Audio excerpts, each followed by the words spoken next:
Assalamualaikum warahmatullahi wabarakatuh. Pada sesi kali ini kita akan berdiskusi terkait integral tertentu. Di sesi sebelumnya kita telah berdiskusi terkait integral tak tentu, yang mana kemarin itu kita telah banyak membahas terkait konsep kaidahnya dan penerapan ekonominya. Dan di sini juga nanti kita akan membahas terkait penerapan ekonomi juga, kaidah-kaidah juga, yang mana bedanya ini kalau kita berbicara terkait integral tertentu, itu dia nanti ada batasnya. Jadi itu nanti kita bisa menggunakan penerapannya pada batas-batas, misalkan surplus konsumen ataupun surplus produsen. Nah, itu di ekonomi mikro ada. Nah, itu nanti kita bahas di sini. Nah, yang pertama ini integral tertentu secara konsep adalah integral dari suatu fungsi yang nilai-nilai variabel bebasnya itu memiliki batas. Jadi ini intinya ini. Sebentar saya arahkan ke bukunya ini. Dia itu memiliki batas tertentu. Jadi dia misalkan ini ada batas B dan A. Nah, batas dia itu antara B dan A. A itu lebih kecil dari B. Jadi ini ada batas bawah, ada batas atasnya. Nah, ini. Integral tertentu digunakan untuk menghitung luas area yang terletak antara kurva Y atau fungsi dari X, dari sumbu X-nya, horizontal X-nya.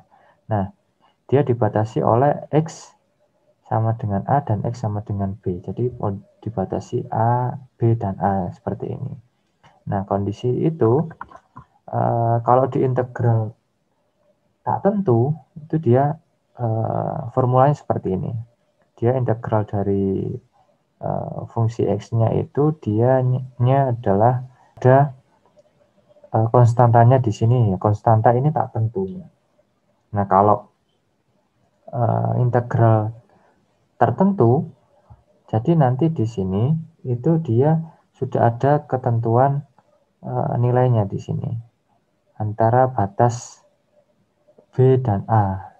Nah, kalau yang ini dituliskan di rumus ini, A itu lebih kecil dari B, jadi dia B-nya itu di batas atasnya, A-nya di batas bawahnya. Jadi kisaran antara A dan B.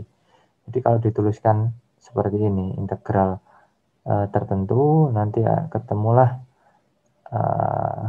integral nilai dari B-nya dan dikurangi nilai dari A-nya. Nah, ini notasinya seperti ini. Notasi integral, ini batas atasnya ini B, batas bawahnya ini A.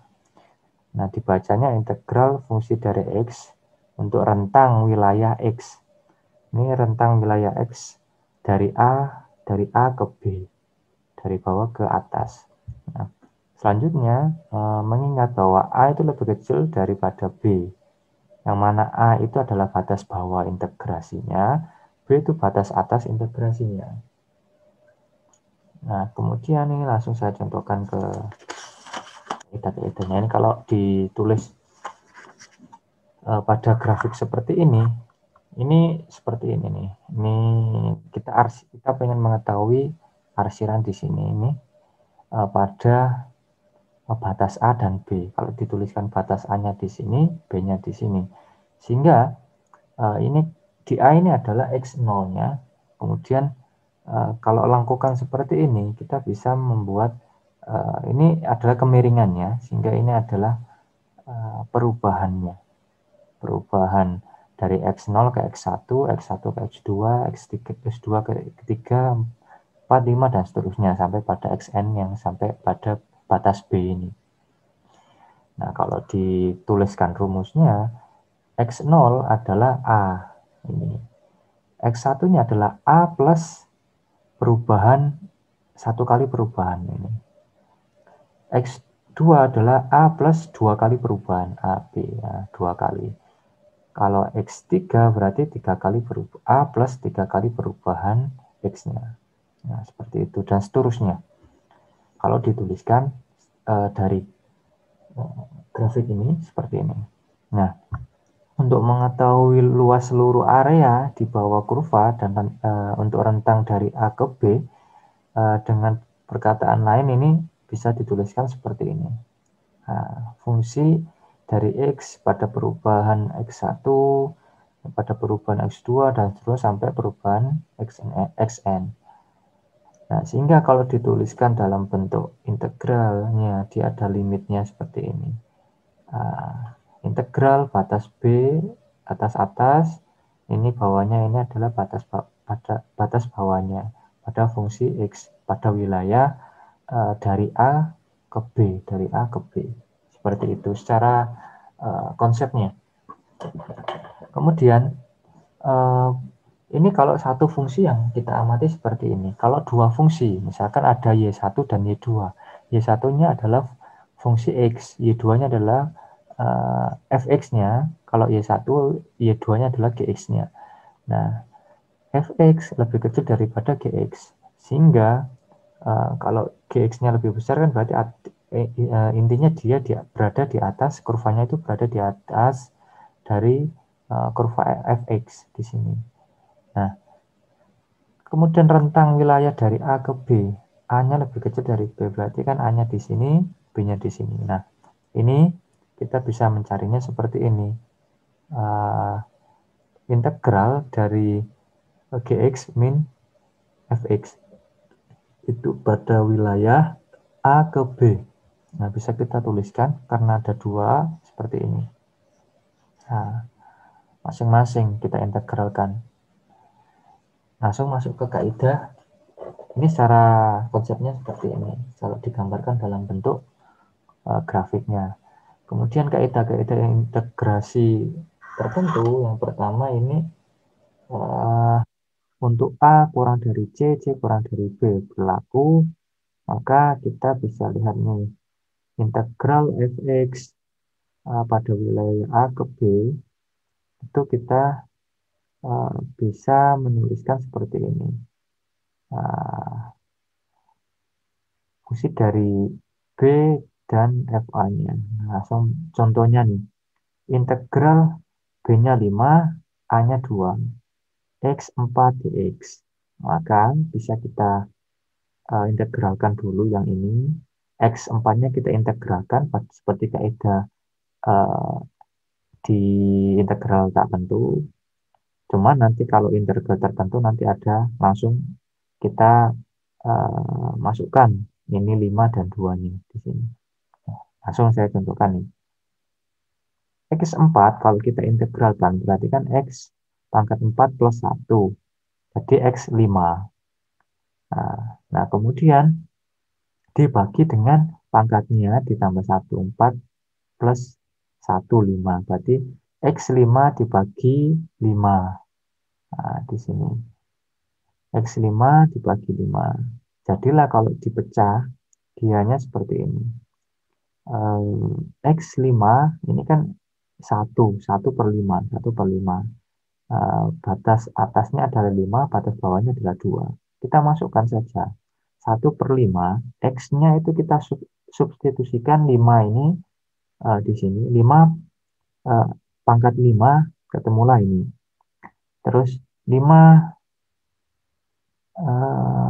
terus 2. 2 kita substitusikan ke X-nya. Berarti 2 pangkat 5. Hasilnya 32. Nah, ini kita minuskan. Jadi, 3125 dikurangi 32 sama dengan ini. Hasilnya berapa? Kemudian dibagi dengan 5, ketemulah 618,6. Selanjutnya kaidah yang kedua, integral A fungsi X sama dengan 0. Nah, contohnya ini. Nah, ini contohnya. Integral X4 pada wilayah 2 sama-sama 2 atas bawah 2 artinya 0. Artinya kalau kita gambarkan di grafik kan dia berhimpitan toh saling. Nah, misalkan A ini kan 2, misalkan 2, maka batas batas atas bawahnya 2, batas atasnya 2, berarti kan di sini nilainya kan nggak ada, berarti kan 0. Nah, itu ini pembuktiannya kan pasti hasilnya 0.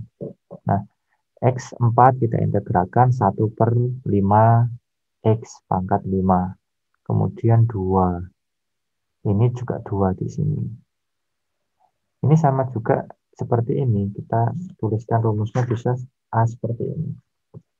Oh, ini. Atau mau pembuktian kita coba. X-nya kita substitusikan. Otomatis kan 2 pangkat 5 32 dikurangi sama bawahnya juga 2. 2 pangkat 5 ya 32 juga. 32 kurangi 32 0. 0 kali 1 0. 0 dibagi 5 hasilnya ya 0. Seperti ini. Nah, itu kaidah yang kedua. Kemudian kaidah yang ketiga, ini integral dari fx uh, pada wilayah A ke B itu sama dengan kebalikannya. Berarti ini dibalik, tapi ini tandanya menjadi minus. Yang semula plus jadi minus. Kalau ini minus berarti jadi plus. Pokoknya dibalik, kalau dibalik berarti A-nya pindah ruas ke batasnya di atas, B-nya jadi yang di bawah. Fx. Langsung kita buktikan contohnya. Integral X pangkat 4 pada wilayah 2 ke 5 itu hasilnya 618,6. Nah, kalau dibalik, ini 5-nya yang atas, bawahnya 2. Kalau dibalik berarti ini min integral yang atas, batas atasnya jadi 2, batas bawahnya jadi 5. Integral pada X 4. Nah, ini kita masukkan min, kemudian 1/5 X pangkat 5 atau pangkat X pangkat 5/5. Ini 25. Jadi ketemulah ini, hasilnya ini sama saja. Nanti ini minus, minus 1/5.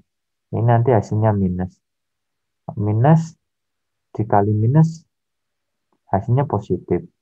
Jadinya berapa ini hasilnya ini? Dibagi 5, ketemulah 618,6. Sama saja. Kemudian kaidah yang keempat. Kaidah yang keempat, integral kfx.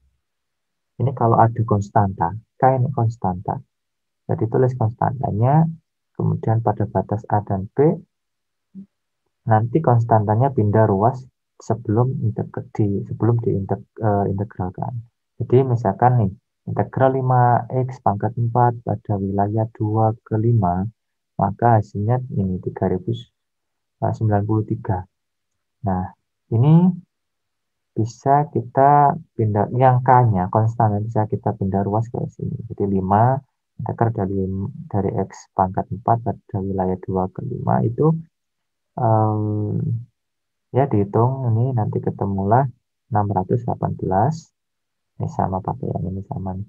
618,6 dikali 5 ketemulah 3093. Nah, kemudian contoh yang kaidah kelima ini penjumlahan nih. Integral pada ada dua fungsi fx dan gx pada wilayah A ke B, maka ini kita bisa pecah seperti ini. Jadi misalkan nih, integral x pangkat 4 plus 5 x pangkat 4 pada wilayah 2 ke 5. Maka ini kita pecah sendiri, ini kita pecah sendiri, dan integralkan sendiri, ketemulah nanti masing-masing. Ini untuk mempermudah. Seperti ini, ketemulah 3711,6. Kemudian kaidah yang keenam. Kaidah yang keenam, ini integral integral fx pada wilayah A ke C plus integral fx pada wilayah C ke B. Ini adalah sama-sama unsur C di sini. Dia di awal posisi sebagai batas atasnya, ini di yang kedua ini sebagai batas bawahnya. Maka dapat disimpulkan hasilnya adalah integral fx pada wilayah B. Nah, ini coba saja ini contohnya ini integral dari x pangkat 4 pada wilayah 2 ke B ditambah integral X4 pada wilayah 3 ke 5. Nah, ini kita bisa hitung ini hasilnya ini pada batas bawah 2 dan 3, yang ini pada batas 3 dan 5. Kita buktikan saja nanti hasilnya seperti ini. Ini kita substitusikan 3 ke X-nya, nanti ketemulah ini. Kita substitusikan 2 ini ke 5, hasilnya ini. Yang ini 5 kita substitusikan ke X-nya, hasilnya ini. 3 kita substitusikan ke X-nya, hasilnya ini. Maka nanti hasilnya adalah 618,6 seperti ini. Nah, itu kaidah-kaidah yang perlu kita pahami untuk mengerjakan soal-soal seperti ini. Nanti harapannya teman-teman bisa mengerjakan. Kemudian langsung masuk ke penerapan ekonomi. Ini yang pertama ada surplus konsumen. Nah, surplus konsumen itu secara teori itu mencerminkan suatu keuntungan atau keuntungan lebih atau surplus yang dinikmati oleh konsumen tertentu berkenaan dengan tingkat harga pasar. Jadi gini, konsumen yang mempunyai uang ya, yang mempunyai uang yang untuk sebenarnya dia mampu untuk membayar, bersedia untuk membayar lebih, namun dia memperoleh harga yang lebih murah dari eh, sedianya dia membayar. Jadi misalkan nih, dia punya uang 1 juta untuk membeli apa ya, misalkan eh, juta membeli HP misalnya nih, dia bersedia untuk membeli HP misalkan 2 juta 5 juta, misalkan HP 5 juta merek A yang dia pengen. Ternyata dia sudah mau berangkat, dia berangkat nih ke toko. Kemudian dia estimasinya dia 5 juta. Kemudian ternyata di sana ada diskon besar-besaran. Oh, ternyata harganya didiskon jadi 3 juta. Oh, dia berarti surplusnya kisaran 2 juta. Jadi dia yang semulanya dia mampu membeli eh, bersedia untuk membayar 5 juta, tapi ternyata harganya jauh lebih murah 3 juta. Nah, itu namanya dia dapat surplus konsumen. Ada keuntungan lebih. Eh, Secara tidak langsung itu kan merupakan keuntungan juga bagi konsumen. Nah, itu namanya surplus konsumen. Itu contoh seperti itu. Nah, ini sudah dijelaskan. eh, Ya, semacam itu merupakan keuntungan baginya. Sebab ia cukup membayar barang tadi itu dengan harga yang lebih murah. Eh, Nah, ini keuntungan lebih semacam ini oleh Alfred Marshall atau disebut surplus konsumen. Nah, atau juga bisa jika tingkat harga pasar adalah harga pasarannya adalah PE ini, maka bagi konsumen tertentu yang sebetulnya mampu bersedia untuk membayar, jadi dia punya uang yang mampu bersedia membayar lebih. Ternyata di pasaran harganya ternyata sekian. Oh, dia berarti eh, mendapat surplus nih. Nah, seperti itu namanya surplus keuntungan. Nah, kalau di kurvanya seperti ini, yang diarsir ini arsiran ini adalah wilayah surplus konsumen, di mana konsumen uh, memperoleh keuntungan lebih karena adanya situasi yang tadi yang saya sebutkan. Nah, ini surplus konsumen tak lain adalah pada segitiga ini, di arsiran ini. Nah, rentang yang dibatasi adalah Q sama dengan 0 sebagai batas bawah, dan Q sama dengan QE sebagai batas atas. Langsung saja nih ada rumusnya. Nah, ini uh, fungsi dari Q, integral dari fungsi Q pada batas 0 dan QE. QE itu ini kuantitas kuantitas apa namanya, equilibrium, keseimbangannya, jumlah keseimbangannya. Nah, ini ada QE dikali PE. PE ini adalah harga equilibrium, harga keseimbangan. Nanti langsung saja masuk ke rumus, ke contoh, nanti kita diskusi bersama bagaimana menyelesaikan contoh tersebut. Dalam hal fungsi permintaan, bentuk P fungsi dari Q, maka diturunkan rumusnya seperti ini. Surplus konsumen, consumers surplus itu sama dengan integral pada fungsi Q, batas bawahnya 0, batas atasnya adalah QE, kuantitas equilibrium, quantity of equilibrium, dikurangi dengan QE, kuantitas equilibrium, dikali dengan PE, harga equilibrium. Atau juga bisa dicari menggunakan ini, integral dari PE, ini harga apa namanya lebih tinggi ya pada fungsi P. Juga bisa dicari seperti ini atau rumus seperti ini. Langsung saja kita praktekkan. Pada kasus 69 ini fungsi permintaan akan suatu barang ditentukan oleh pemasaran ini. Q sama dengan 48 min 0,03 P pangkat 2.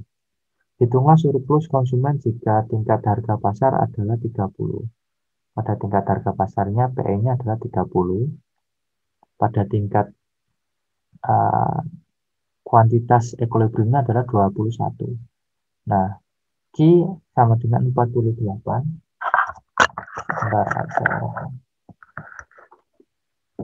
Q sama dengan 48 min 0,03 seperti contohnya nih kita tulis. Kemudian kita umpamakan. Jika P sama dengan 0, kalau P ini sama dengan 0, maka 0 dikali 0,03 kan 0 habis. Maka Q adalah 48. Jika Q sama dengan 0, ini jika Q kita umpamakan 0, maka hasilnya adalah P sama dengan 40. Q mana Q? Oh ini Q-nya.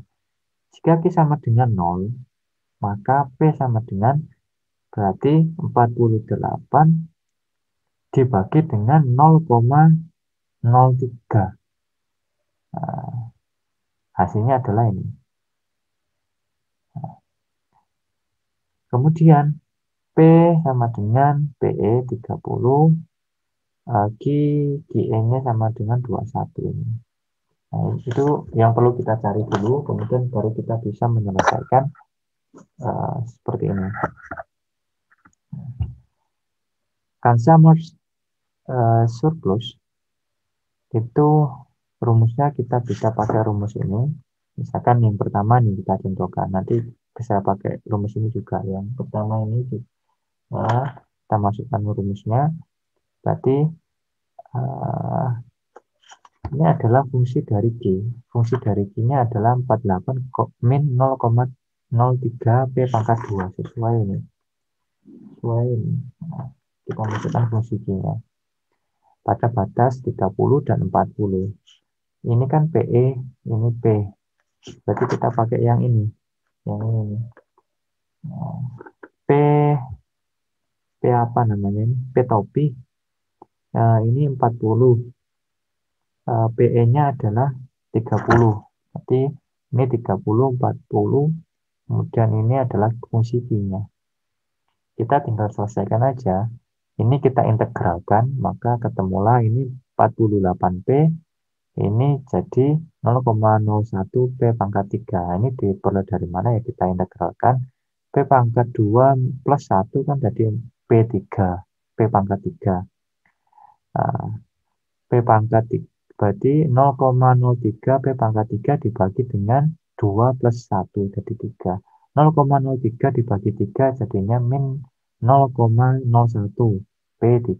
Nah, kemudian yang ini juga ini kita integralkan menjadi 48P. Nah, kemudian pada batas bawah 30 dan batas atasnya adalah 40. Maka kita integralkan, kita substitusikan 40 ini ke dalam P. Nah, jadi 48 dikali 40 min 0,01 dikali B-nya ini 40 pangkat 3 dikurangi batas bawahnya 48 kali 30 dikurangi 0,01 dikali 30 pangkat 3. Sudah kita hitung semua hasilnya 110. Ini adalah surplus consumer surplusnya, surplus konsumennya. Nah, ini contoh lagi nih.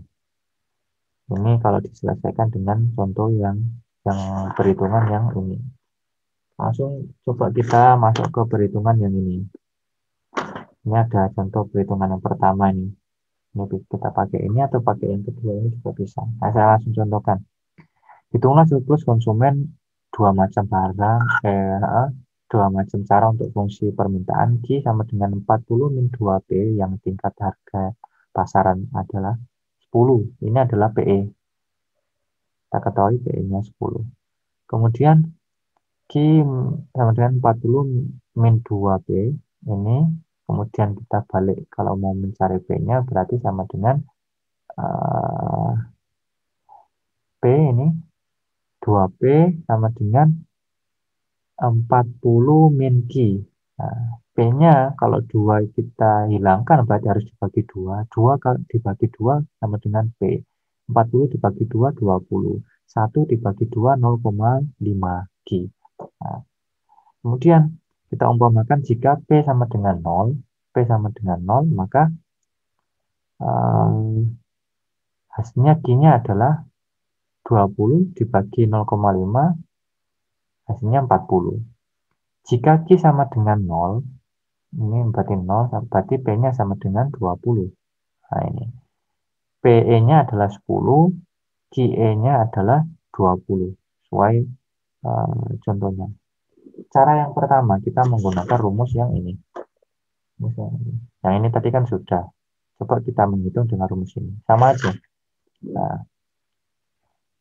Integral pada fungsi Q pada batas bawah 0, batas atasnya adalah QE, dikurangi pada QE kali PE. Nah, QE-nya adalah kita ketahui Q equilibriumnya adalah 20.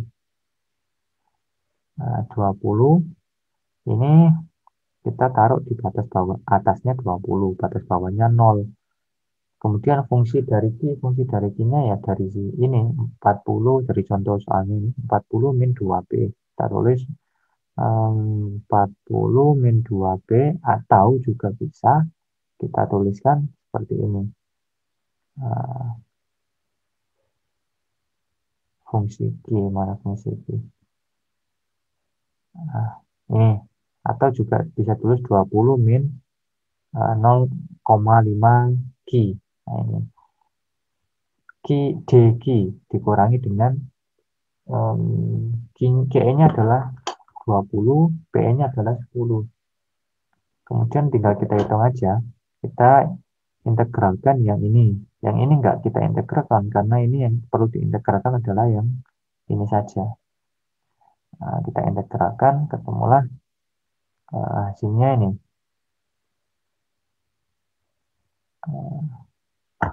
Mana nih? Nah, 20 jadi 20 Q. 0,50 Q ini kan Q pangkat 1 plus 1 jadi 0,5 Q pangkat 2 dibagi dengan 2. 0,5 bagi 2 0,25 Q pangkat 2. Nah, ini kita sudah integralkan.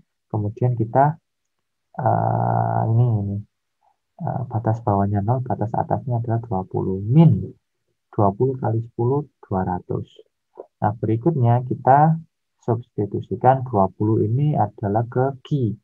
20 kali 20 Q-nya ini min 0,25 kali Q. Q-nya adalah 20 pangkat 2. Kemudian ini batas bawahnya akan 0. Otomatis ya sudah 0. 0 dikurangi 200. Ketemulah ini 400 dikurangi dengan 100 dikurangi 0 dikurangi 200. Ketemulah 100. Ini dengan cara yang pertama. Kalau mau cara yang ini, Cara yang ini. Cara yang kedua, maka eh, saya contohkan sekalian. Bisa seperti ini. Kita masukkan rumusnya. Integral dari fungsi P, batas bawahnya PE, batas atasnya adalah P topi. Nah, ini kita masukkan P-nya adalah 40 min 2P. Ini sesuai dengan contoh soalnya. Kita masukkan aja ini batas P-nya atasnya adalah 20, ini 20. Batas bawahnya adalah PE-nya. PE-nya adalah 10. Kita masukkan 20, ini batas bawahnya 10. Nah, kemudian kita integralkan. Kita integralkan, jadilah 40P min P pangkat 2, 2P pangkat 2 dibagi dengan 2. 2 bagi 2 habis, 1. Kemudian tadi min 1 P pangkat 2. Pada batas bawah 10 dan batas atasnya adalah 20. Kita masukkan, kita substitusikan 20 ke dalam P. Maka 40 kali 20 min ini P adalah 20 pangkat 2. Kemudian yang 10 kita substitusikan juga. 40 kali 10 min 10 pangkat 2. Hasilnya 400 kurangi 300, hasilnya 100. Sama saja. Mau cara yang pertama dengan rumus yang pertama, mau cara yang kedua dengan rumus yang kedua juga nggak apa-apa. Hasilnya sama. Itu yang terkait surplus konsumen. Yang kedua, ini terkait surplus produsen. Surplus produsen ini sama konsepnya dengan surplus konsumen, cuma dia pada grafik konsumen. Pengertiannya sama, yaitu mencerminkan keuntungan, namun yang diperoleh adalah keuntungan pada surplus si produsen. Kalau tadi dari sisi konsumen, kalau yang ini dari sisi produsen. Berkenaan dengan ketingkat harga pasar dari barang yang ditawarkan. Jadi dia bisa menawarkan barang, ini nih contohnya nih, menunjukkan jumlah suatu barang yang akan dijual oleh produsen pada tingkat harga tertentu. Jika tingkat harga pasarnya adalah PE, maka bagi produsen tertentu sebetulnya bersedia menjual dengan harga yang lebih rendah, kebalikannya dari surplus konsumen. Kalau produsen, dia sebenarnya bisa menjual dengan harga lebih murah. Misalkan HP yang maunya dijual 500, ternyata ada yang nawar lebih tinggi, 1 juta. Oh, ternyata itulah jadinya namanya surplus produsen. Dia memperoleh harga yang lebih tinggi dari kesediaannya menjual dengan harga yang lebih rendah. Jadi dia niatnya menjual dengan harga rendah, tapi dia memperoleh harga lebih tinggi dari harga jual semula yang direncanakan. Nah, itu namanya surplus produsen. Nah, semacam ini disebut surplus produsen. Secara geometri, besarnya surplus itu ditunjukkan pada ruas area ini. Nah, diarsir ini. Kalau yang ini kan konsumen pakai kurva permintaan, kurvanya seperti ini. Kalau kurva penawaran kan kurva dari bawah ke atas seperti ini. Dia slope-nya positif. Dan dia berada di posisi sini. Nah, itu ya. Selanjutnya ini adalah rumus pada surplus produsen. Nah, ini sehingga kita peroleh seperti ini sama dengan surplus konsumen, dia juga seperti ini, cuman ini adalah pada sisi produsen. Kalau yang tadi kan seperti ini. Coba kita bandingkan. Fungsi dari Q DQ-nya min Q kali P. Kalau dia seperti ini, Q kali P min integral dari ini, fungsi Q pangkatnya terbatas atasnya adalah QE, batas bawahnya adalah 0. Nah, seperti ini. Ini juga bisa seperti ini. Ini kalau yang produsen, dia batas atasnya pada rumus yang kedua adalah PE, batas bawahnya adalah P topi. Nah, kemudian fungsi P-nya. Langsung saja kita masuk ke contoh soal. Nanti kita tinggal menggunakan formula ini. Yang pertama ini, seorang produsen mempunyai fungsi penawaran P sama dengan 0,5 Ki plus 3. Berapa surplus produsen itu bila tingkat harga keseimbangan di pasar adalah 10. Pada tingkat keseimbangan harganya ini PE 10, kemudian P-nya adalah ini 0,5 Ki plus 3, atau kita bisa gunakan Ki, kita balik Ki sama dengan min 6 plus 2P. P-nya adalah ketika kita umpamakan P adalah 0, maka hasilnya Q-nya adalah min 6. Q-nya 0, maka hasilnya adalah ini 6 benda ruas, jadi positif. 6 dibagi 2, 3. P-nya 3. Atau juga bisa sama dengan ekuivalen dengan P topi. Kemudian PE-nya adalah 10 ini, sebagai contohnya. Nah, kalau P10, Q-nya adalah 14. Kalau mencari Q-nya ya berarti P-nya 10 kita umpamakan di sini. P-nya 10, berarti 10 dikali 2, 20. Kemudian 20 dikurangi 6 adalah 14. Nah, seperti itu cara menghitung QE-nya. Kalau PE-nya sudah diketahui, maka QE-nya kita bisa substitusikan PE-nya ini ke dalam ini, sehingga diketahuilah QE-nya. Nah, kemudian kita menggunakan rumus pertama. Rumus pertama, ini cara yang pertamanya adalah QE kali PE min integral fungsi Q pada batas 0 atas batas bawahnya dan batas atasnya adalah QE. Kita tinggal substitusikan saja. QE-nya adalah 14, PE-nya adalah 10. Kita masukkan ini QE 14, PE-nya 10 dikurangi dengan integral pada fungsi Q-nya. Fungsi Q-nya tadi kan ini 0,5 Q plus 3. Nah, ini 0,5 Q plus 3 dx. Nah, ini kita kalikan, berarti 140. Kemudian kita integralkan yang fungsi ini. Jadinya Q pangkat 2 dibagi 0,5 Q pangkat 2 dibagi 2. 0,25 Q pangkat 2 plus 3 Q. Nah, ini kan jadinya kalau kita integralkan jadi 3 Q. Pada batas 14 atasnya, 0 adalah bawahnya. Maka kita substitusikan 14 ini ke Q. Kita substitusikan 0 ini kita substitusikan sebagai pengurangnya di sini. Nah, ini kan hasilnya pasti 0, karena 0 kali 0 ya 0. 0, kemudian 140, ini kita jumlahkan, hasilnya min 9, ini 91, jadi 140 min 91 dikurangi dengan 0, hasilnya 49. Kalau cara yang kedua, kita masukkan ini aja. Integral pada fungsi P, pada batas bawahnya adalah P topi, batas atasnya adalah PE. Kita masukkan. P-nya adalah ini.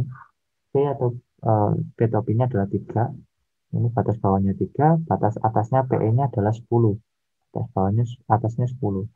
Kemudian fungsi dari ini. Nah, kita masukkan Q-nya ini. Min 6 plus 2B. Nah, kita integralkan ini. Ketemulah min 6P plus P pangkat 2. Pada batas bawahnya 3, wilayah batas atasnya adalah 10. Nah, kita substitusikan 10 ke dalam P. Min 6 kali 10 plus 10 pangkat 2 min 3 kita substitusikan ke P. Jadi min 6 kali 3 plus 3 pangkat 2 ketemulah 49. Sama hasilnya. Mau pakai cara yang pertama boleh, mau pakai rumus yang kedua juga boleh. Nah, dan seterusnya ini contoh kasus yang ke-72 ini bagaimana ketika ada penawaran dan permintaan. Nah, contoh saya contohkan sekalian. penawaran dan permintaan akan suatu barang masing-masing ditunjukkan ini. Ini adalah QD-nya, permintaannya. QD sama dengan min 30 plus 5P. QS-nya adalah kebalik. Penawaran dulu Pak diurutkan di sini. Ini penawaran berarti ini QS-nya, ini adalah QD-nya. 60 min 4P. Penawarannya adalah ini, sehingga bisa kita balik P sama dengan 6 plus 0,2 G. Sudah bisa cara baliknya kan pastinya nih. Yang mudah ini tinggal kita balik. Berarti ini pindah ruas ke kiri, ini pindah ruas ke kanan. Jadi min 5P, ini jadi min Q. 5 kalau kita hilangkan, berarti harus dibagi 5. Min 5P dibagi 5 jadinya P. Yang lain juga harus bagi 5 juga. Nah, 30 bagi 5 hasilnya 6. 1 dibagi 5 hasilnya 0,2. Nah, karena ini tadi negatif semua, maka ini kalau dibalik jadinya positif semua seperti ini. Nah, kalau gini baliknya akan mudah. Kemudian permintaan juga hasilnya permintaan ini Q sama dengan 60 min 4P. Kita balik P berarti 15 min 0,25. Caranya sama itu tadi baliknya. Nah, keseimbangannya adalah berarti QS sama dengan QD. QS-nya ini, QD-nya adalah ini. Nah, ini sama dengan 9P, P-nya kita samakan dengan P, yang konstanta kita jumlahkan dengan yang konstanta, yang ada variabelnya kita jumlahkan dengan variabel yang sama. Ketemulah 9P sama dengan 90. Maka P sama dengan 90 dibagi 9 adalah 10. Ini adalah P. PE-nya. P keseimbangan. Karena kan kita hitung keseimbangannya. Maka ini adalah PE. Kalau sudah diketahui PE, kita tinggal substitusikan PE ke dalam salah satu persamaan. Misalkan pakai yang ini nih, yang permintaan. PE kita masukkan ke dalam P ini. 60 min 4 dikali 10 sama dengan 60 dikurangi 40 sama dengan 20. Ini adalah QE-nya. Karena kita mensubstitusikan PE, maka yang kita peroleh adalah QE. Nah, ini sudah diketahui. PE-nya ini, QE-nya ini. Maka kita tinggal substitusikan. Atau bisa kita gambarkan seperti ini. PE-nya adalah 10, QE-nya adalah 20. Ini adalah surplus kalau digambar konsumen. Ini permintaan ini adalah surplus konsumennya, consumer surplus. Kalau yang ini dari gambar ini adalah apa namanya surplus produsen di sini.